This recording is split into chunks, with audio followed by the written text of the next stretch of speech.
Jambo, welcome to the Chronicle of Hope, where we triumph over adversity. Did you know that kidney disease affects millions worldwide, with a startling statistic that 90% of those affected don't even know it? Join me as I share my inspiring journey of overcoming kidney disease, and together we'll shine a light on remarkable stories of resilience from other individuals who conquered the odds in their battle against serious illnesses like cancer.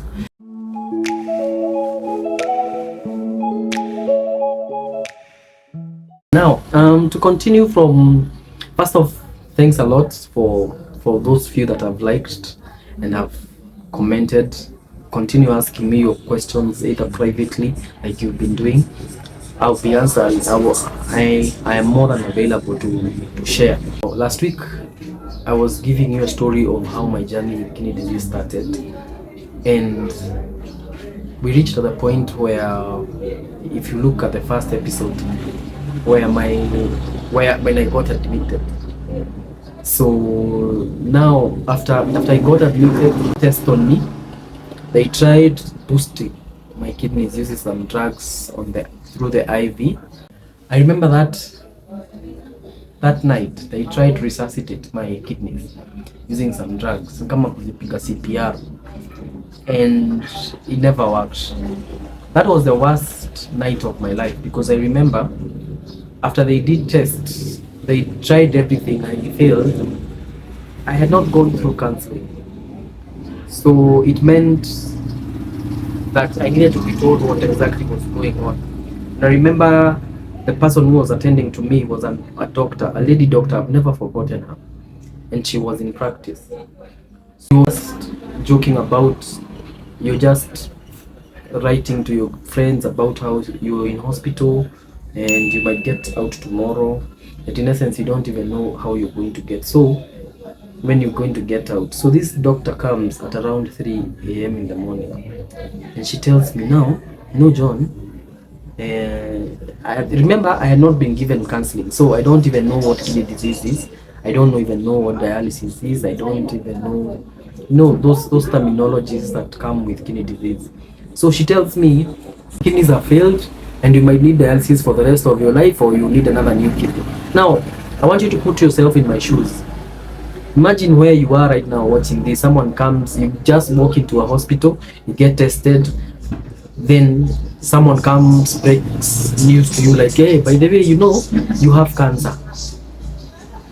You left the house, you told your people at home, I'm coming, niangaliwe ni nini.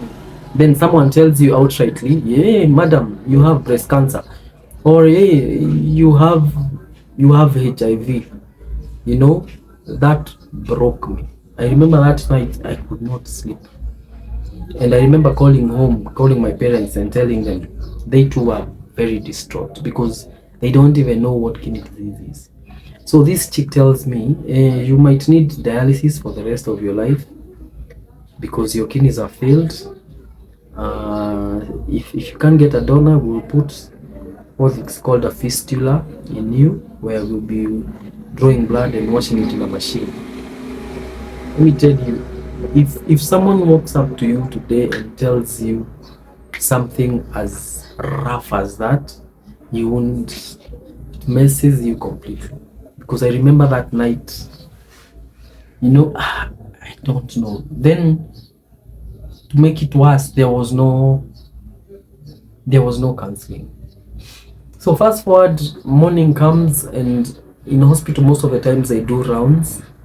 So another doctor in practice, in school, a student comes, and she had to put a catheter on me. Now a catheter is the one I'm showing you there. So, but this one now that I've put, that's a permanent. There's another temporary one that is put on your right hand, and they put it somewhere here. My friend, again, a doctor in practice. I can't remember the terms that were used by the doctor who came to repair that thing, but it was painful. Like a machine is drawing blood from your body, and you can feel it pull your veins, like literally. It's like someone getting a hold of your veins inside your body and pulling them. It was painful. It was painful as hell. My first debacle with kidney disease was very harsh, and that's when I started. And I remember my parents could not take it. I remember when my dad came to see me, seeing blood flowing through machines, he could not believe it. He tried to stay strong, but it was hard for him. Because things, when things move too fast. So fast forward, we started dialysis. Dialysis was one hell. My first sessions with dialysis were very harsh, and I started googling what it means to have a kidney failure, and most of the questions. And the reason why I opened this page, it's not necessarily for crowdsourcing or for, what is it called, cloud chasing, cloud. Mine is just to make sure that anytime any person out there, because kidney disease is there, and the number of people that are getting kidney disease, it's high as hell, and it's because of our lifestyle. So eventually I might not get all the likes, all the comments, all the shares. I might spend the entire of my life begging people to join, but I'll do what is needed of me to share information. I have given you a synopsis of how it all started, how I got kidney disease, and where I am today, how I learned I had kidney disease. And maybe people would ask, how does it feel to go through dialysis? It's not painful. Once you get used to, you go 1 or 2, 3 rounds, you get used to it, it becomes easy on you. But now the problem is, some of us, like me, I had a catheter. You cannot have showers. Like, you cannot go in the shower and just pour water on yourself, because you get an infection, and those infections are very deadly. You can die. So I used to have, a sponge bath. It's very annoying, sponge bath when you rinse a katamba, because you cannot pour water on yourself. That side has to be completely free from water. So dialysis does not feel like it's not painful. In fact, in time it becomes your friend. But what does dialysis do? Before we go to the other factors, you see, in essence, the role of kidneys is to wash out toxins in your blood. So, like, for example, there's a chemical your body produces every time you move that's called creatinine. Every time you move your hand, you move your legs, your body is producing creatinine. Creatinine is removed from the body through urine. If it builds up, there's a balance. A normal person should have at least 90 mg or something. I can't remember those measurements. So if you go 90 going downwards, the lowest you should have is around 30 or 40. If I'm not wrong, I could be wrong. So when I went to hospital, mine out of a normal of 90, they were 1200. Like, they were up there. And mostly a doctor will tell you, if your creatinine levels go beyond 600, your kidneys are gone. So that is one role of the dialysis machine, to remove creatinine. 2, the role of the dialysis machine is to wash out excess water. Most of the times, if you miss your dialysis sessions and your kidneys are failed, there will be an accumulation of water. And what that does to you, it prevents you from having a proper breathing, because there is water building up in your chest. Okay, and most of the times you'll notice one of the symptoms of kidney disease is swelling. Most of the people you find in the ankles, mguu imefura.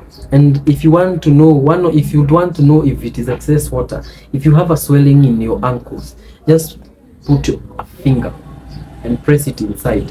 If there's the mark of where your finger was dipped remains, that shows you have kidney disease. Well, there's retention, water retention, not kidney disease. Please don't get me wrong. That is the doctors to advise. But when you put a finger in your ankle and a hole is left where you dipped your finger, That is one sign of water retention, and water retention is not good. Your body needs to get rid of excess water. There is always a balance in everything in your body. So when you go to a dialysis machine, if you go today to a dialysis center, you hear maybe someone who does not go to the toilet well for the short call will say, I'd want you to remove like 5 liters of water from my body because I think I have too much water in my body. So most of the times when your kidneys fail, they remove excess water through the dialysis machine. So you cannot afford to miss dialysis. Okay, so one you said is to remove excess chemicals or impurities in your body. And in the next episode, I'm going to try as much as I can to tell you how mine work. I'll tell you, like for example, what happens when you have dialysis, what happens when you miss, what happens when you're on dialysis, what are you supposed to eat. I'll try to cover those areas, but I want to take you slowly of how my journey was. And what I can tell you, how I started dialysis was hell. It was hell on earth, but I made it, and I just want to leave it at this. If you've been diagnosed with kidney disease, it's not the end of life. I'll keep telling you that until the end of these 7 episodes, and you're going to pull through. You just have to keep hope. Kidney disease is not the end of life. Here I am, I don't go for dialysis. What did I do? I'll tell you. So please, my request to you is to keep commenting, like, subscribe, and turn on the ring button, the bell, so that you can know when I've put up a new video. I personally am not a good storyteller, but I'll try my best to tell the story. I don't know how to tell it verbally, but I can tell very good when writing.